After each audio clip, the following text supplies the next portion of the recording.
में कोई सोचते नहीं है। और जिस दिन मैंने पॉलिटिकल पार्टी में ज्वाइन करने का निर्णय किया तो मेरा पहला निर्णय करने का कारण, जो मुख्य कारण है, वो ये है कि मैं एक ऐसा पॉलिटिकल पार्टी में ज्वाइन करूंगा जिसका सोच राष्ट्रवादी हो और देश का हर एक इंच को बचाने का ताकत रखता है, सोच रखता है। इसलिए मैंने भारतीय जनता पार्टी में ज्वाइन करने का निर्णय किया। अखिल भारतीय विद्यार्थी परिषद के साथ काम करके मैं आज बीजेपी का सदस्य होने का फख्र महसूस करता हूं। सर, आज जो जिस जगह में हम पैदा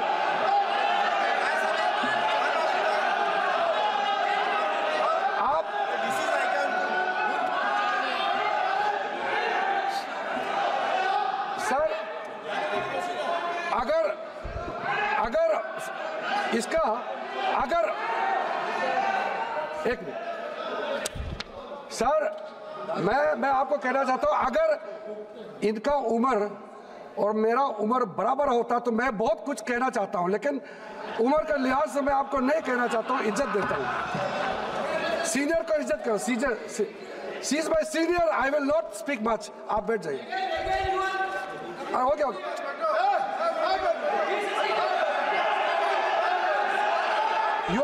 अरे छोड़ो यार सर,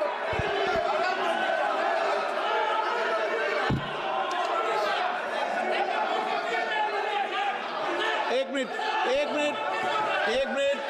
नो, उन्होंने ऐसा क्या कह दिया?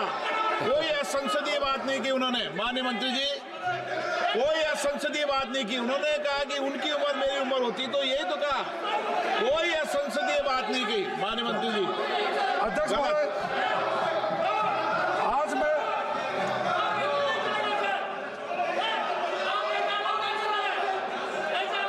सर, मैं बहुत ही फख्र महसूस करता हूं।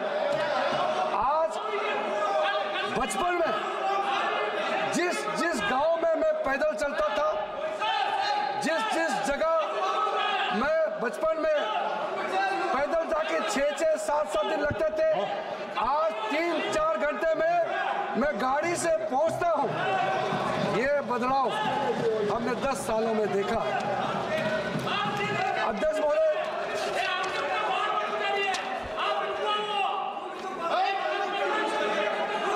सर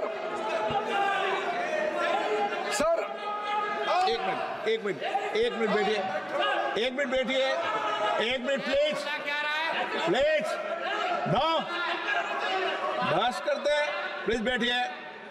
उन्होंने ऐसा कोई असंसदीय शब्द नहीं कहा जिस पर आप टिप्पणी करो, और वो रिकॉर्ड में भी जाएगा। माननीय मंत्री जी, चलिए। सर, 1947 से 2014 तक नॉर्थ ईस्ट में 9 एयरपोर्ट बने हैं और 2014 से 2024 के अंदर में 17 एयरपोर्ट हो गए हैं नॉर्थ ईस्ट में। नेशनल हाईवे 2014 तक टोटल बने हैं 10,900 किलोमीटर और 2024 तक मोदी जी का 10 साल कार्यकाल में 16,207 किलोमीटर बने हैं। कई बड़े बड़े प्रोजेक्ट्स बने हैं, मैं गिनती करना नहीं चाहता हूं। आज हमारा नॉर्थ ईस्ट आस्त लक्ष्मी के नाम से जाने जाते हैं और हम बहुत अच्छी तरह से आगे बढ़ रहे हैं। आपको मैं ये कहना चाहता हूं कि आप एक राज्य का एक घटना को लेकर के बार बार बोलते हैं, उसका हम लोग अलग से चर्चा करेंगे, लेकिन मैं जो कहना चाहता हूं, आज आप लोगों के समय में कांग्रेस ने क्या हालत करके रखा था नॉर्थ ईस्ट। सर, इनको आप मैं इतने सालों से इस संसद में सदस्य हूं।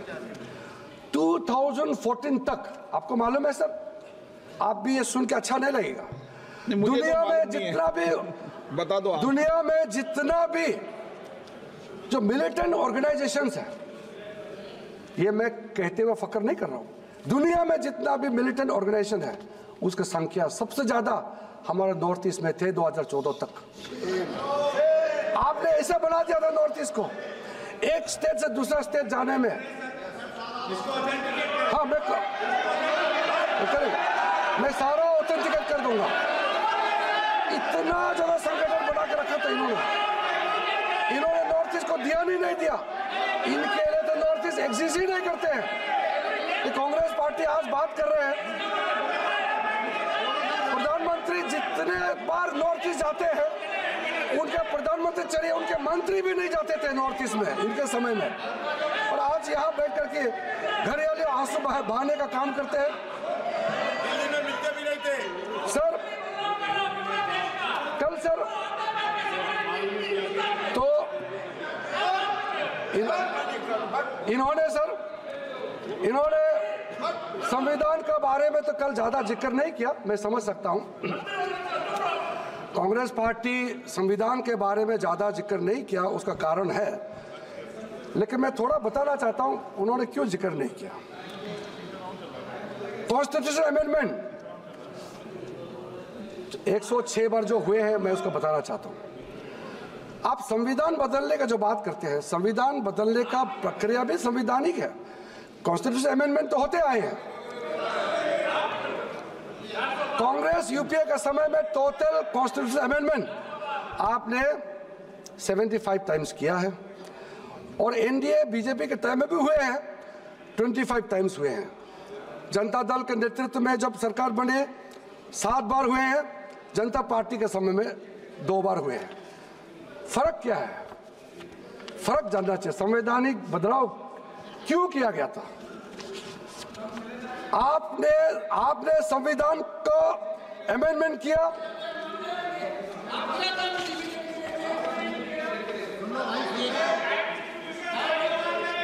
एक मिनट, एक सेकंड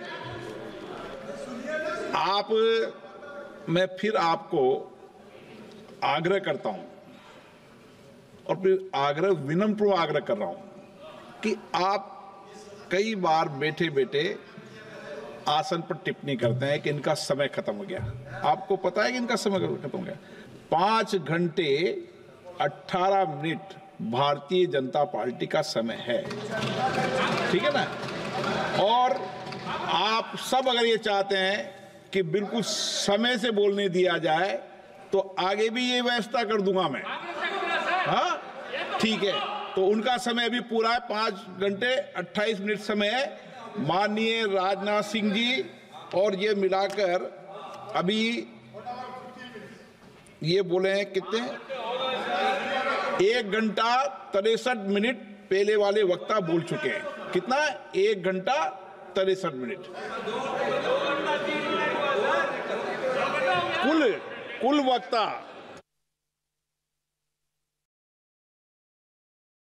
आप चलिए बोलिए, आपका समय है।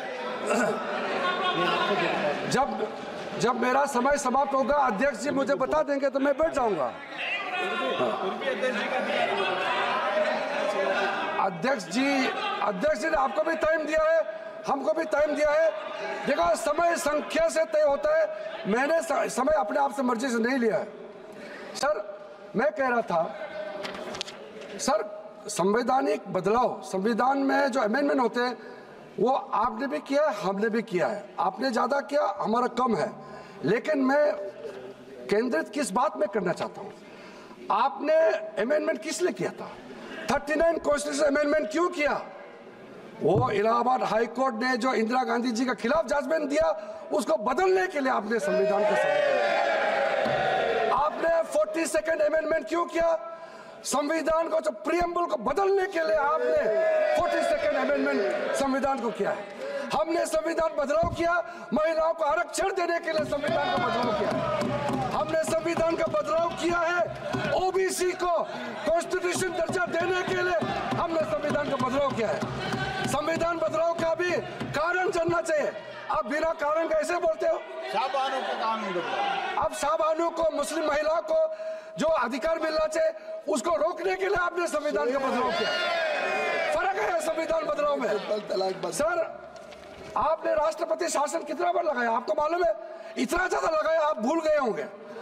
आप टोटल अभी तो 132 बार आर्टिकल 356 का ये हुआ। देखिए सर, मैं सबका बताता हूं, आईएनसी यूपीए ने 90 टाइम्स आर्टिकल 356 का इस्तेमाल किया और भारतीय जनता पार्टी एनडीए का समय भी हुआ है, कारण थे 12 बार। जनता दल का नेतृत्व में जब सरकार बने 8 बार, जनता पार्टी के समय में 22 बार। अब आप हमको कहते हैं कि हम संविधान को हत्या करते हैं, संविधान को हम नहीं मानते। ये कारण जानने के बाद आपको दुख नहीं लगता कि आपने झूठ बोल दिया, गलत बात बोल दिया? संविधान का हत्या तो आपने किया है, संविधान का हमला तो आपने किया है, संविधान का प्रियम्बल को आपने बदल डाला, संविधान का मूल आत्मा को आपने बदल डाला। फिर आप दूसरे को किस मुंह से, किस हिम्मत से आप आलोचना करते हैं? सोचना चाहिए। सत्य बोलिए, असत्य मत बोलिए आप। और महाराष्ट्र और हरियाणा की जनता ने जवाब भी दे दिया। सर, जुडिशरी के बारे में कल जुडिशरी के बारे में काफी जिक्र हुआ, मैं उसको लंबा नहीं दोहराना चाहता हूं।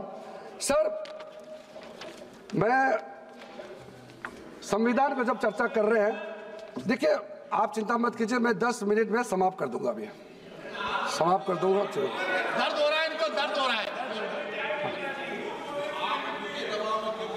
मैं 5 मिनट दूंगा आपका समय। आपके ऐसे माननीय सदस्य कोई विषय हो तो टेबल पर जाकर मालूम कर ले, लेकिन सदन चाहता है तो कितना समय? 2 घंटे और 34 मिनट भारतीय जनता पार्टी का समय है।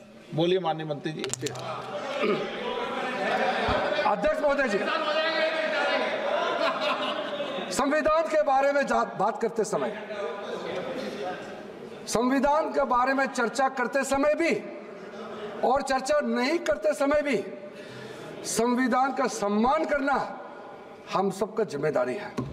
आप मुझे बताइए, इस देश का किसी मुख्यमंत्री ने, आपके पार्टी हमारा पार्टी का सवाल नहीं है, इस देश का कौन वो पहला मुख्यमंत्री है जो संविधान यात्रा निकाला था? आदरणीय नरेंद्र मोदी जी जब गुजरात का सीएम बना, पहली बार उन्होंने संविधान यात्रा निकाला और संविधान सम्मान यात्रा निकालने का कारण था कि संविधान को सिर्फ पकड़ना नहीं, गांव-गांव तक, लोगों का दिल तक ले जाना है और संविधान के बारे में लोगों को बताना है। इसलिए संविधान सम्मान यात्रा निकाला। और जब मोदी जी प्रधानमंत्री बना, इस देश में इतने साल तक इन्होंने शासन किया, संविधान के बारे में कभी उन्होंने सोचा है? ये तो प्रधानमंत्री नरेंद्र मोदी जी के कारण से हम संविधान दिवस मना रहे हैं। 2015 में पहली बार हमारे देश में संविधान दिवस मनाने का सिलसिला शुरू हुआ है। इतने साल तक आपको संविधान याद नहीं आया? और उस समय आपका बड़े नेता, मैं नाम नहीं लेना चाहता हूं, जब संविधान दिवस मनाया जा रहा था, उनके नेता ने कहा संविधान दिवस मनाने का क्या जरूरत है? 26 जनवरी मनाते हैं हम लोग, संविधान दिवस क्यों मनाना चाहते हैं? नाम मत पूछिए, मुझे रखना पड़ेगा फिर नाम मत पूछिए, आप खुद समझ लीजिए। सर, जब संविधान के बारे में जब हम लोग बात करते हैं तो हमने संविधान का संरक्षण के लिए क्या किया है, इसका भी खुद मंथन करना चाहिए, सोचना चाहिए। सर, मैं 1-2 सवाल, अगर आप लोग बीच में टोका टोकी नहीं करते तो मैं अपना बात को कुछ पॉइंट बोल करके समापन करना चाहता था, लेकिन आपने मुझे टोका है तो मैं बहुत सॉफ्ट क्वेश्चन, कुछ छोटा सवाल मैं आपके लिए छोड़ के जाना चाहता हूं। सर, आप ये बताइए, बाबा साहब भीमराव अंबेडकर 1951 में लॉ मिनिस्टर से इस्तीफा दिया, उसके बाद दोबारा वो चुन के आना चाहते थे, कांग्रेस पार्टी ने बाबा साहब को पीछा करके मुंबई में और विदर्भ में बाबा साहब अंबेडकर को क्यों हराया और दोबारा इस लोकसभा में चुन करके आने का मौका नहीं दिया। इस लोकसभा सत्र में मैं आपको कहना चाहता हूं, हम सब के लिए कितना अच्छा होता अगर बाबा साहब फिर से चुन के आते 1952 इलेक्शन में। बाबा साहब को कांग्रेस पार्टी ने इस लोकसभा में दोबारा चुन के आने नहीं दिया और कांग्रेस पार्टी ने षड्यंत्र करके बाबा साहब भीमराव अम्बेडकर को हराया है। दो बार गया था, हमको विरुद्ध प्रचार कर। हो सके तो बाबा साहब की याद में देश से माफी तो मांग ले, आपका पाप कुछ तो कम हो जाएगा। सर, आप कहते हैं कि आप बाबा साहब का नाम भी लेते हैं। 1956 में बाबा साहब भीमराव अंबेडकर महापरिनिर्वाण होने के बाद 1990 तक आपने बाबा साहब को भारत रत्न क्यों नहीं दिया? 1956 के बाद आप, पंडित नेहरू जी प्रधानमंत्री थे, खुद को भारत रत्न भी दिया। इंदिरा गांधी जी खुद प्रधानमंत्री थी, खुद को भारत रत्न दिया। विश्वनाथ प्रताप सिंह प्रधानमंत्री बनने के बाद, कांग्रेस गवर्नमेंट को हराने के बाद, तब जाकर के 1990 में भारतीय जनता पार्टी के समर्थन से सरकार बनी, तब जाके बाबा साहब भीमराव अम्बेडकर को भारत रत्न से नवाजा गया है। आप बताइए कारण, इतने साल तक आपके शासनकाल में भारत रत्न से बाबा साहब अम्बेडकर को क्यों नहीं नवाजा गया है? आपको जवाब देना पड़ेगा, हमको नहीं सही, देश के करोड़ों लोगों को आप जवाब देना पड़ेगा। कुछ तो कारण होगा। मैं मानता हूं कि इस देश में अगर किसी को पहला भारत रत्न अवार्ड देना चाहिए तो बाबा साहब भीमराव अम्बेडकर को देना चाहिए। बाबा साहब भीमराव अम्बेडकर के नाम में आपने क्या किया बताइए?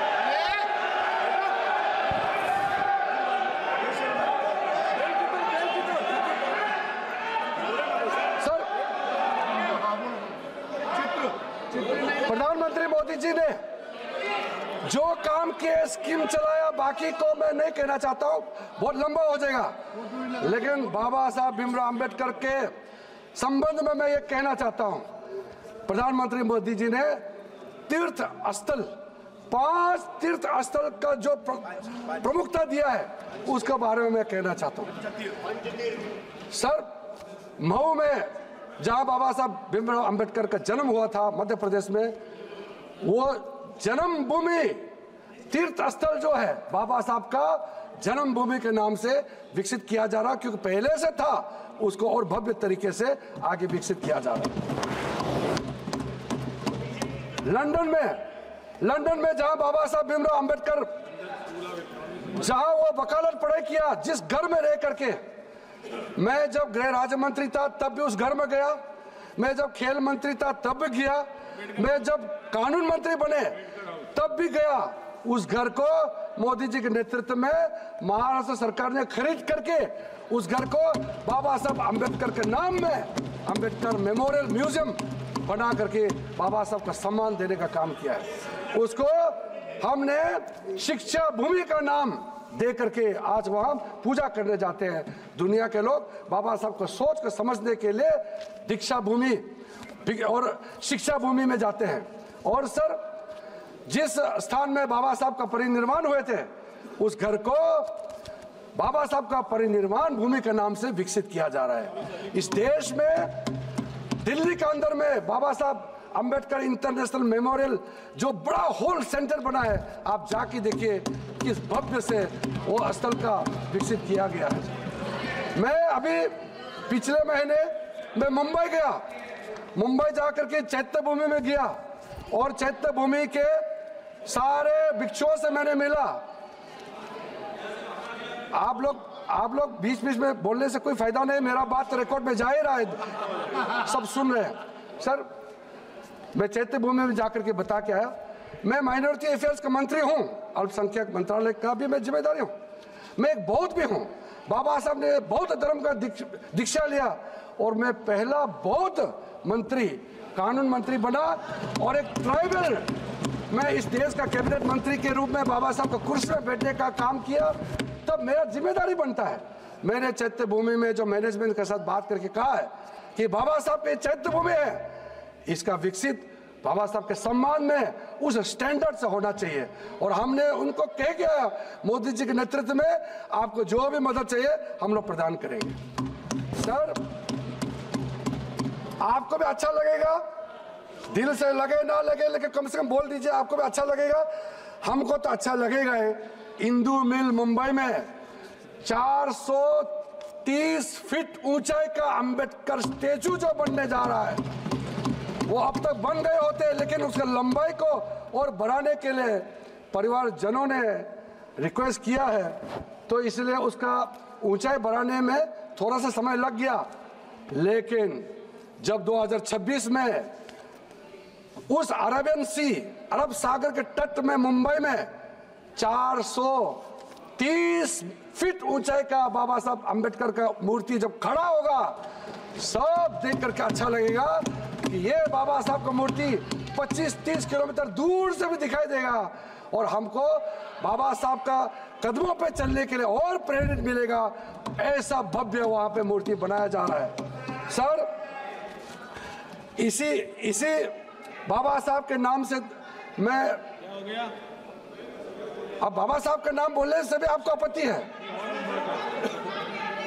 सर आप लोग बाबा साहब को जितना इंसल्ट कर चुके हैं और भी आप ऐसे बोल के आप और इंसल्ट करना चाहते हैं क्या? कम से कम बाबा साहब का नाम लेते समय तो ध्यान में सुनिए। सर आज का इस चर्चा में मैं फिर से सर आपके सामने में अपने पार्टी की ओर से, प्रधानमंत्री जी की ओर से बाबा साहब अंबेडकर का लेगेसी को आगे बढ़ाते हुए आप लोगों ने जो भूतकाल में आपने जो पहले जो गलतियां की उसको भूल करके बाबा साहब को जो हम लोग सम्मान देने का काम कर रहे हैं, 5 तीर्थ स्थल बनाया हुआ है और साथ साथ में बाबा साहब के नाम में कई प्रोजेक्ट, योजनाएं, स्कीम चला रहे हैं, उसको सक्सेस कराने के लिए आप भी योगदान दीजिए। हम मिल करके बाबा साहब को सम्मान देना बहुत जरूरी है। संविधान का अंगीकरण करने का 75 वर्ष पूरा होने पर मैं पूरे संविधान की उस सभा में रहने वाले जितना भी महानुभाव, महान आत्माओं को